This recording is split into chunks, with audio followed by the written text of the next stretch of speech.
উপস্থিত আছেন। আমি একটু বলিনি, আমার আজকে একটু মাথায় ব্যথা আছে, আমি একটু দাঁড়াতে পারছি না, আমি একটু বসেই কথা বলবো। উপস্থিত আছেন মেহেরপুর জেলা বিএনপির সাবেক সিনিয়র সহসভাপতি, মেহেরপুর বিএনপির প্রতিষ্ঠাকালীন বলিষ্ঠ নেতা, বর্তমান জেলা কমিটির আহ্বায়ক কমিটির সদস্য বন্ধু ইলিয়াস হোসেন। উপস্থিত আছেন মেহেরপুর জেলা বিএনপির বর্তমান আহ্বায়ক কমিটির যুগ্ম আহ্বায়ক প্রফেসর ফয়েজ মোহাম্মদ। উপস্থিত আছেন মেহেরপুর জেলা বিএনপির সাবেক দপ্তর সম্পাদক, মেহেরপুর পৌরসভার সাবেক কমিশনার মোহাম্মদ আব্দুর রহিম।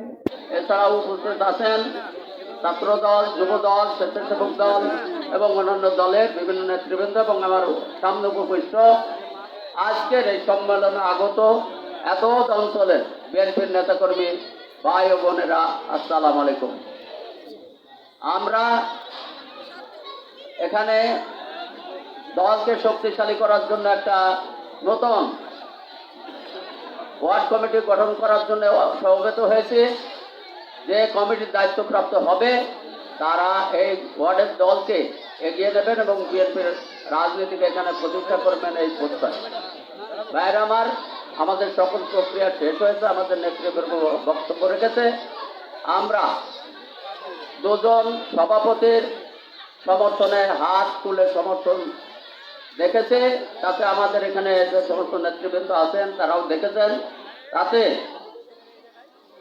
সভাপতি হিসাবে মোহাম্মদ জাকির হোসেন,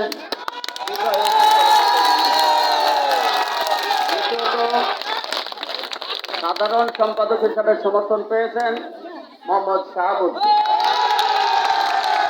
এখানে একটা বিতর্ক সৃষ্টি হয়েছে, সেটা আপনাদেরকে বলে রাখি। সাংবাদিক ভাইরা, আপনারা ভালো করে ভিডিও করে রাখবেন, ভিডিও ফুটেজ আমাদের হাতে দয়া করে দেবেন, আমরা দেখব অভিযোগগুলো সত্য কিনা। প্রথম অভিযোগ এসছে, আমরা সেটা যদিও প্রথমে আমলে নেইনি, কিন্তু পরবর্তীকালে এটা যাচাই বাছাই হবে।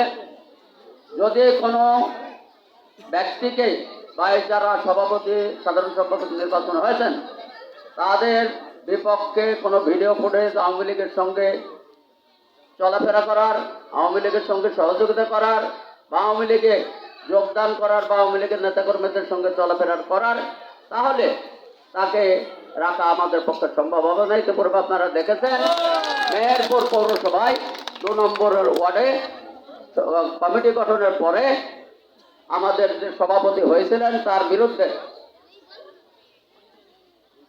এ ধরনের ভিডিও পাওয়ার পরে আমরা তাকে রাখতে পারিনি।